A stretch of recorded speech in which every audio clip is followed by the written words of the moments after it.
क्या ईरान के बाद यूएस अब अपना अगला निशाना पाकिस्तान और चीन को बनाने जा रहा है? क्या यूएस अब पाकिस्तान और चीन के ऊपर वही हमले करने वाला है जो उसने ईरान के साथ किया? क्योंकि अगर हम बात करें तो कल के रोज़ 18 मार्च के दिन यूएस की इंटेलिजेंस चीफ तुलसी गबार्ड का एक स्टेटमेंट आता है, रिपोर्ट आती है, जिसके मुताबिक उनका कहना है कि पाकिस्तान उन देशों में से आता है जिसमें हमें न्यूक्लियर थ्रेट है। जिन देशों से हमें न्यूक्लियर थ्रेट है उसमें से एक देश पाकिस्तान भी है। उनका कहना था कि पाकिस्तान चाइना के साथ मिलकर ऐसी बैलिस्टिक मिसाइल्स बना रहा है जो डायरेक्टली यूएस के मेन लैंड तक पहुंच के यूएस को बर्बाद कर सकती है। यूएस के लिए एक बहुत बड़ा खतरा है। लेकिन अगर हम बात करें तो यहाँ पे सिर्फ चाइना और पाकिस्तान नहीं है, इसमें रशिया, नॉर्थ कोरिया और ईरान जैसे देशों के भी नाम शामिल है, जिसमें से हम लगातार देख रहे हैं कि ईरान के साथ इजराइल और अमेरिका अभी क्या कर रहा है। और अब ये भी कहा जा रहा है कि क्या ईरान के बाद अब अगला नंबर पाकिस्तान का है, क्योंकि जिस तरीके का स्टेटमेंट्स आती हैं तो ये स्टेटमेंट्स ऐसा लगता है कि अमेरिका हर देश के लिए सेम यूज़ करता है। इससे पहले लीबिया, फिर इराक, फिर ईरान, उनके लिए भी अमेरिका के द्वारा यही स्टेटमेंट्स आए थे कि हमें इन देश से न्यूक्लियर थ्रेट है, ये हम पे न्यूक्लियर अटैक कर सकते हैं, ये हमारे को नुकसान पहुंचा सकते हैं, इसीलिए हम इनके ऊपर पहले हमला करके उसको उनकी तरफ से करने वाले अटैक्स को रोकना चाहते हैं। ये बोलकर बिना किसी बातचीत का सहारा लिए अमेरिका इजराइल के साथ मिलकर दिन दिहाड़े ईरान के ऊपर हमला करना शुरू कर देता है। और अब इसको 19 दिन हो गए हैं इस वॉर लाइक सिचुएशन को जो ईरान के अंदर चल रही है। और अब कल के रोज़ वहाँ की इंटेलिजेंस चीफ तुलसी गबार्ड का खुद की ये स्टेटमेंट आना कि पाकिस्तान से हमें न्यूक्लियर थ्रेट है, पाकिस्तान चाइना के साथ मिलकर हमारे ऊपर हमला कर सकता है। इस वक्त पाकिस्तान के पास 3000 कुछ मिसाइलें, बैलिस्टिक मिसाइलें हैं और ये इसका तादाद बढ़ के 16,000 समथिंग 2035 तक पहुंच सकता है और हमें इसको रोकना होगा किसी भी हालत में। तो जो पॉलिटिकल एक्सपर्ट्स हैं उनका ये कहना है कि अमेरिका सेम पैटर्न यूज़ करता है हर कंट्री के ऊपर अटैक करने से पहले। अमेरिका पहले सेम स्टेटमेंट्स देता है कि हमें इस कंट्री से न्यूक्लियर थ्रेट है, ये कंट्री हम पे अटैक करने वाली है, और फिर उसको अपना हथियार बना के उन कंट्रीज़ के ऊपर एक अटैक करता है और वॉर लाइक सिचुएशन बना देता है। पॉलिटिकल एक्सपर्ट्स का ये भी कहना है कि डोनाल्ड ट्रंप दिमागी संतुलन से ठीक बिल्कुल भी नहीं है, क्योंकि वो धीरे धीरे पूरी दुनिया को वर्ल्ड वॉर 3 की सिचुएशन में घसीटते हुए नज़र आ रहे हैं। पहले उन्होंने इराक के साथ किया, लीबिया के साथ किया, ईरान में जो हो रहा है लगातार, उसके बाद अब वो पाकिस्तान और चाइना को भी अपना थ्रेट मान रहे हैं। तो यहाँ पे लोगों का भी कहना है कि जो देश अपने आप को सुपर पावर कहता था, आज वो इतने छोटे छोटे देशों से डरने लगा है और इतने छोटे छोटे देशों को अपना थ्रेट मान रहा है और उसी को लेकर, उसी को अपना हथियार बनाकर वहाँ के मासूम लोगों के ऊपर वॉर करने की धमकियां भी देते हुए नजर आ रहा है। और अमेरिका का कोई भरोसा नहीं है। जैसे उसने ईरान के ऊपर लगातार पहले इल्ज़ाम लगाया कि वो हम पे हमला करने वाला है, वो न्यूक्लियर बनाने वाला है, जबकि ईरान हमेशा उसको डिनाई करता रहा कि हम ना हमला करने वाले हैं और ना ही हम कुछ ऐसा सेटअप कर रहे हैं।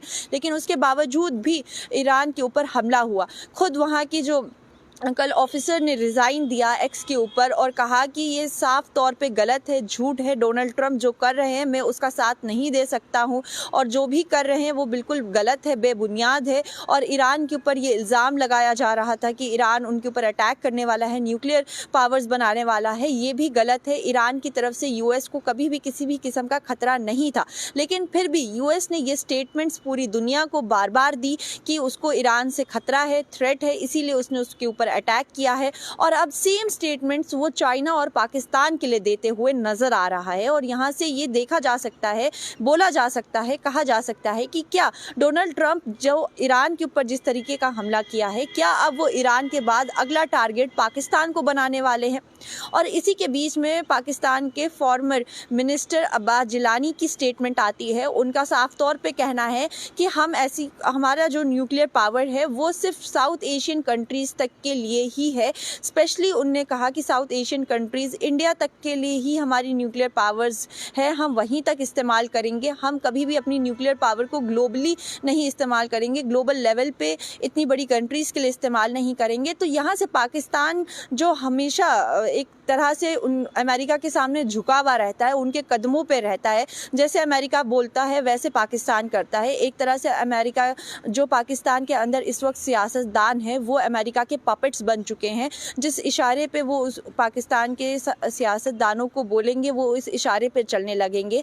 अमेरिका की एक स्टेटमेंट आती नहीं है, उससे पहले वहाँ के फॉर्मर मिनिस्टर अपनी स्टेटमेंट देते हुए क्लियर कर देते हैं कि हम कभी भी अमेरिका को अपना टारगेट नहीं बनाएंगे। हमारी जो भी न्यूक्लियर पावर है वो साउथ एशियन कंट्रीज़ तक ही सीमित है, स्पेशली फॉर इंडिया। और ये उनकी जो नापाक सोच है ये हमेशा सामने आती है कि वो हिंदुस्तान को जो हमेशा से अपना टारगेट रखते हैं, अगर कुछ मसला भी नहीं हो फिर भी वो इंडिया को हमेशा हर चीज़ में घसीटना चाहते हैं। और यहाँ पे साफ तौर पे दिख सकता है कि पाकिस्तान खुद तो बर्बाद है, खुद तो सियासतदानों ने अपने देश को बर्बाद किया है, साथ ही साथ अमेरिका का गुलाम बनते हुए नज़र आ रहे हैं और अपने ही देश की आवाम को उसमें घसीटना चाहते हैं, उस दलदल में घसीट के लेके जाना चाहते हैं। एक तरफ डोनाल्ड ट्रंप हैं जिन्होंने अपनी बेवकूफ़ी की वजह से, अपनी इन नापाक हरकतों की वजह से अपने देश के लोगों को खतरे में डाल दिया है। साथ ही साथ पूरी दुनिया की हर कंट्री की इकनॉमी इसकी वजह से सफ़र कर रही है। स्ट्रेट ऑफ हार्मोज़ में जो इस वक्त हालात है उसके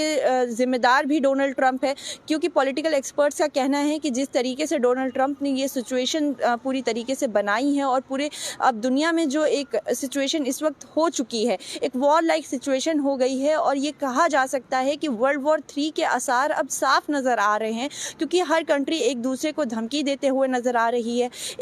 दो कंट्री के बीच में एक युद्ध जैसी चीज़ चल रही थी जिसकी वजह से 15 कंट्रीज़ के ऊपर अटैक हुआ, चाहे वो गल्फ़ रीजन में जितनी भी कंट्रीज़ आती है उनके ऊपर उनको खामियाजा देखना पड़ा। स्ट्रेट ऑफ हार्मोज़ बंद होने की वजह से तेल और गैस की प्रोडक्शन सप्लाई में इतनी बड़ी दिक्कत आने लगी, जिसकी वजह से पूरी दुनिया की हर कंट्री को उसकी इकनॉमी के ऊपर असर पड़ा है, हर छोटे से लेकर बड़े देश की इकनॉमी पे असर पड़ा है, हर व्यापार पे उसका असर पड़ा है। तो जो डोनाल्ड ट्रंप ने ये हरकत की है ये सिर्फ़ और सिर्फ अपने देश ही को नहीं डुबा रहे हैं, साथ ही साथ बाकी जितने भी देश हैं उसकी भी इकनॉमी को लेकर डूबते हुए नज़र आ रहे हैं। और अब उन्होंने ईरान के बाद साफ तौर पे पाकिस्तान को अपना अगला निशाना बनाया है और पाकिस्तान अब डर कर साफ स्टेटमेंट दे रहा है कि हमारी जो न्यूक्लियर पावर है वो अमेरिका के लिए कभी हो ही नहीं सकती, हम अमेरिका को कभी टारगेट कर ही नहीं सकते, हमारा जो भी न्यूक्लियर सेटअप है वो सिर्फ साउथ एशियन कंट्रीज़ तक ही सीमित है, उसके आगे हम ना देखते हैं ना हम देखना चाहते हैं। तो यहाँ से हमें पाकिस्तान के अंदर जो अमेरिका को लेकर डर है, खौफ है, वो साफ तौर पे नज़र आता है। और ख़ास के जो पाकिस्तान में इस वक्त सियासतदान मौजूद है जिनको अपनी कुर्सी से इतनी मोहब्बत है कि वो अपने ही देश के लोगों की ज़िंदगी को ख़तरे में डाल सकते हैं और अपने साथ साथ उनको भी उस दलदल में घसीट के लेते हुए नज़र आ सकते हैं। तो फ़िलहाल अभी अमेरिका की तरफ से ये कहा गया है कि पाकिस्तान उन देशों में से आता है जिससे उसको न्यूक्लियर थ्रेट है, परमाणु खतरा है और उसके ऊपर वो चाइना के साथ मिलकर ऐसी मिसाइलें बना रहा है जो अमेरिका के ऊपर हमला कर सकती है। तो अब ये देखने वाली बात है कि क्या अमेरिका अब वही जो नापाक हरकतें जो उसने ईरान के साथ की, जो उसने इराक के साथ की, वो अगली हरकत अब पाकिस्तान के साथ करने वाला है? क्या वो पाकिस्तान को अपना टारगेट बनाने वाला है? तो आने वाले दिनों में अब क्या हालात रहते हैं, जंग के जो आसार हैं वो दुनिया को किस तरीके से और ज़्यादा नुकसान पहुँचाते हैं और कितना खतरा बन सकता है ये डोनाल्ड ट्रंप के ऐसे बयान और ऐसे फैसले, ये देखते रहना पड़ेगा। और लेटेस्ट अपडेट्स के लिए जुड़े रहिए हमारे साथ, बाकी देश और दुनिया की तमाम खबर देखने के लिए बने रहिए न्यूज़ इनसाइडर 24/7 के साथ।